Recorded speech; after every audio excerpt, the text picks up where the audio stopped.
धुळे शहरातील एकमेव ठिकाण म्हणजे गंगा टाइल्स सप्लायर शॉप. आमच्याकडे सर्व प्रकारच्या टाइल्स उपलब्ध आहेत. यामध्ये ceramics, oil tiles, floor tiles, vitrified tiles, steps and riser tiles, parking tiles, kitchen sink, sanitary ware इत्यादी. आपल्याला परवडणार अशा दरात आमच्याकडे टाइल्स उपलब्ध आहेत. यासाठी एकदा अवश्य भेट द्या. पत्ता Ganga tiles supplier shop, 405 micro tower, Wadjai road, Dhule. Mobile number 70 574 83 849. आपण बघत आहात डिजिटल इंडियाचे डिजिटल न्यूज. ठाम मत मराठी न्यूज. नमस्कार. आजच्या ठळक बातम्या. कुसुंबा गावात कडकडीत बंद. किरण शिंदे हल्ल्याच्या निषेधार्थ संताप. धुळे माजी जिल्हा परिषद सदस्य किरण शिंदे यांच्यावर झालेल्या प्राणघातक हल्ल्याच्या निषेधार्थ आज कुसुंबा गावात कडकडीत बंद पाळण्यात आला. गावातील सर्व व्यापारी, मोठे छोटे व्यावसायिक यांनी स्वेच्छेने आपला व्यवसाय बंद ठेवून या घटनेचा तीव्र निषेध व्यक्त केला. ह्या घटनेमुळे गावात मोठा संताप व्यक्त होत असून नागरिकांनी आरोपींवर कठोर कारवाई करण्याची मागणी केली आहे. दरम्यान गावातील महिलांनी एकत्र येत संग्राम पाटील यांच्या पुतळ्याचे दहन करून जोरदार घोषणाबाजी केली व निषेध नोंदवला. यावेळी नागरिकांनी प्रशासनाने तत्काळ कारवाई करून दोषींना कठोर शिक्षा करावी अशी मागणी केली. कुसुंबा गावात दिवसभर तणावाचे वातावरण असून पोलीस बंदोबस्तही वाढवण्यात आला आहे. ठाम मत मराठी न्यूजसाठी सोपान देसले, धुळे. सकारात्मक काम ज्यांचं नसतं त्यांचं भविष्य असंच असतं. याची दखल या प्रतिकात्मकरित्या आपण या ठिकाणी देत आहोत.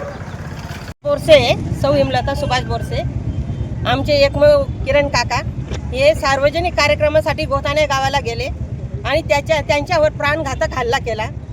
या प्राणघातक हल्ला करणाऱ्यांना आमच्या ताब्यात द्या. आम्ही त्यांना चपल्याने मारू, त्यांच्या चेहऱ्यावर थुंकू आणि त्याला अटक करा असा आमचा सर्वांचा जाहीर निषेध आहे.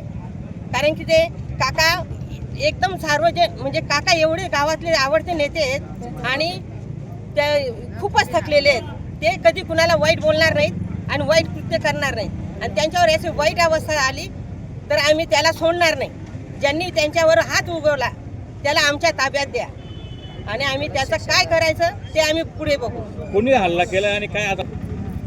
आज असं आंदोलन केलं की नारायण गोरख शिंदे याने संग्राम पाटीलच्या सांगण्यावरून काहीतरी 30, 40, 50, 60 हजार मिळाले असतील त्याला.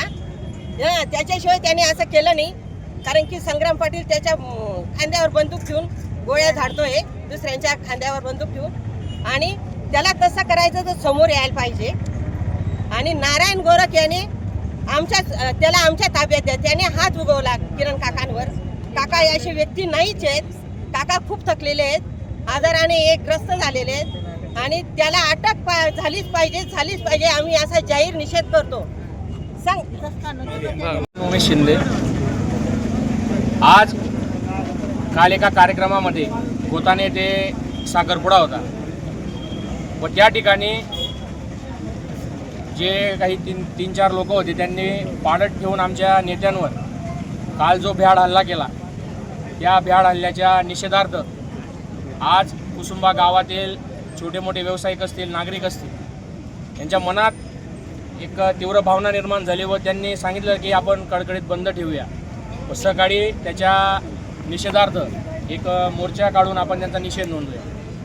खऱ्या अर्थाने जो हल्ला करणारा व्यक्ती आहे हा एक मनोरुग्ण आहे.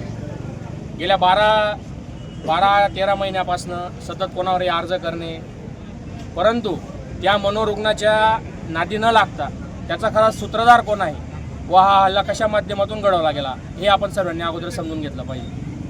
गेल्या 5 वर्षामध्ये अनेक जिल्हा परिषदच्या माध्यमातून त्यांच्या त्या प्रकाराचा गैरवापर करून व त्या पदाच्या माध्यमातून अनेक प्रकारचे घोटाळे, भूखंड हडपणे, 3 लाखाचा मोबदला 1 करोड रुपयाला कोर्टाची फसवणूक करणे, या माध्यमातून ज्या व्यक्तीने केलं तो खरा सूत्रधार कोण आहे हे शोधणं आज खऱ्या अर्थाने महत्त्वाचं आहे.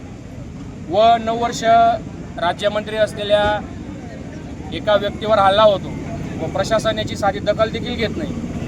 हे या घटनेच्या दृष्टीतून अतिशय निषेध नोंदवण्यासारखं आहे. या निषेध नोंदवण्यासाठी आज कुसुंबा गावातील प्रत्येक समाज घटकातील तरुण बांधव असेल, ज्येष्ठ श्रेष्ठ, त्याच्यानंतर महिला असतील, हे या ठिकाणी जमलेले आहेत. हे सर्वांनी आपण या ठिकाणी बघितलेलं आहे. जर प्रशासनाने योग्य ती दखल यावेळेस घेतली नाही तर या देखीलही तीव्र भावना येणाऱ्या काळात उमटतील, हे या निमित्ताने आम्ही नमूद करू इच्छितो.